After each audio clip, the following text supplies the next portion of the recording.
Got a question coming in concerning trying to find a backup quarterback for Jordan Travis. Are there any names getting kicked around in the transfer portal there We're at exactly at quarterback? quarterback. Backup quarterback?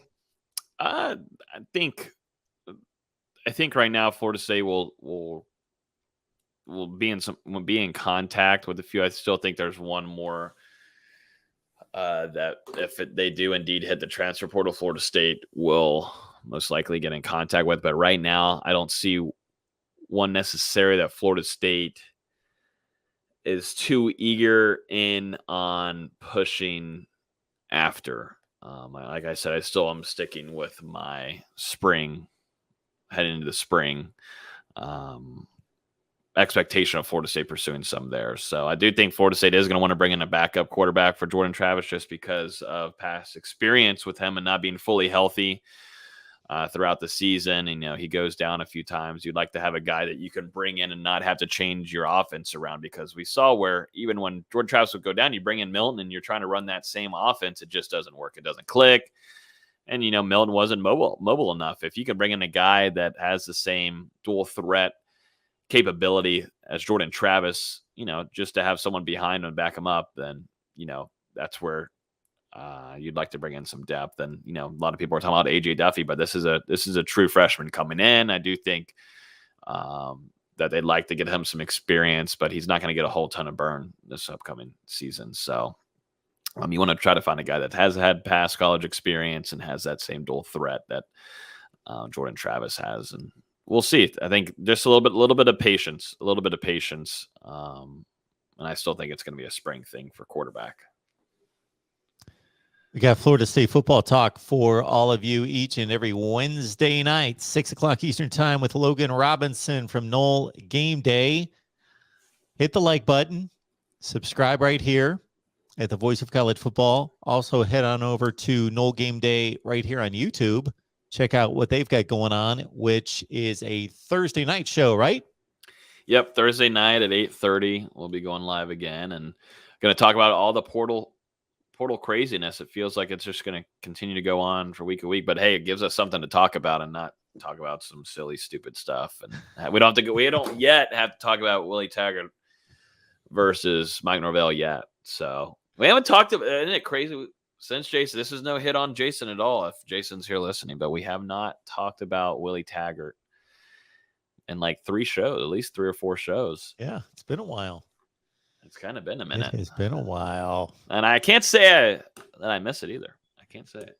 No, I'm good without it. I think we've pretty much stated our piece, all of us, on that one. Yeah, I think so too. There was a question here with Junior Day that's coming up this weekend too, Mark. There's a Junior Day. Chris Parson told us that he'll be here. That is the top quarterback commit for Florida State. Extremely talented from Tennessee. He and his family will be traveling down here. They'll be staying in Thomasville, but they plan on being in Tallahassee at around 10 a.m. Don't go stalk him and go be paparazzi on him, but he'll be here early. That's your big bell cow for the 2023 class, because we got to start getting started on that. And Florida State staff is most certainly doing their job on getting that cranking to build their class. But Chris Parson, really talented quarterback coming in. Really, really good ties with other players across the country. Jalen Brown, 5-star wide receiver, is someone to keep an eye on for the next couple of months. And Florida State trying to get closer there and finish off building that relationship with Jalen Brown, because Chris Parson has a really good close connection with him.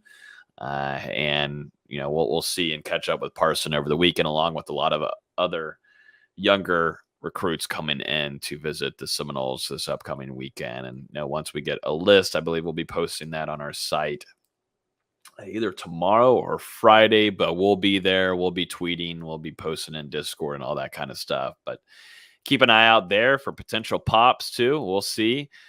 But yeah, the staff is back at it, getting ready to build the foundation. I think they've already built this foundation, but really, trying to start building this monster that they have in the 2023 class. So, John Sarian, you are right. Paul Tyson, the backup quarterback to Bryce Young at Alabama, is in the transfer portal.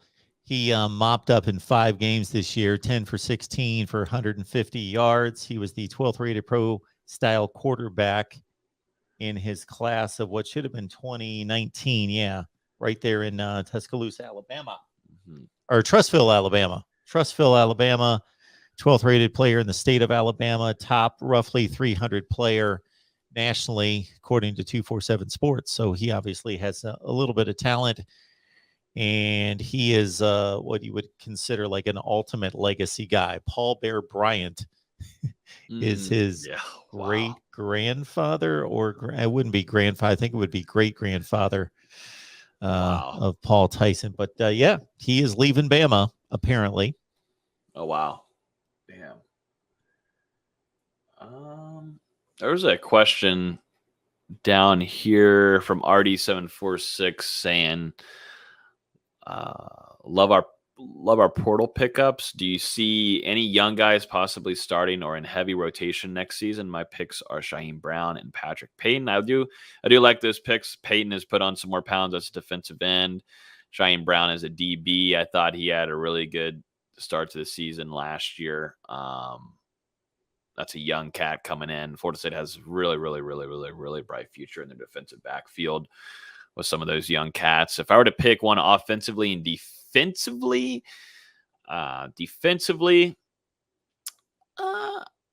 some guys that can come in and get some burn right away. I just had one in my dadgum brain. Oh, Joshua Farmer, defensive lineman. Florida State is going to want to continue to get some pass rush going there. And I think Joshua Farmer was one of the most hardest coached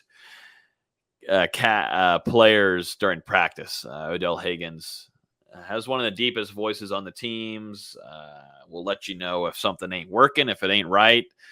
But it seemed like Joshua Farmer, I think, was doing some right things, but maybe Coach Odell Higgins was saying the opposite just to kind of give him a hard time. And I think Odell has a really close relationship with him, so he's able to do that for being a local guy. But Joshua Farmer coming in, I think, is going to get burned. I think not a lot of people are talking about him, and that's completely fine. That's how it should be. Farmer would be a guy right now before we even get into the damn winter conditioning, which just started this week. If I was going to make a prediction on someone to get some burn, I'd go Joshua Farmer. And then offensively, I got to pick someone in that offensive line. I have to. I mean, this class was one of the best in the country coming in with the offensive line unit. I've got to go. It'd be early, but I really liked how Julian Armella played this past weekend for the Under Armour, or not the Under Armour, but the Army All-American Bowl game. I thought his technique got better. His feet looked good. And just looked better overall. I thought he played really well against some of the competition, like Marvin Jones Jr., who we know committed to Georgia. And I forget the other defensive end, something white at the end of it. Someone will tell us in the comments. But I thought Julian Armella looked really good, and I really like, even though he's not going to be early enrolling, I do think he's been putting in a lot of work. He's been working a lot on his technique, and we got to see that. It went really well for him during the Army All-American game, and he's a big leader too. He kind of brings that alpha tenacity and that personality that I don't think Florida State offensive lineman recruit has brought in, which I kind of want that to reset this rim because it's going to be needed. I think Quayshawn Sapp is another guy to keep an eye on. He looks great, and he's been a bell cow for that 2022 class. So, but right now, something's telling me, Julian Armella is someone to watch out for getting some early burn in his career at Florida State. So, yeah,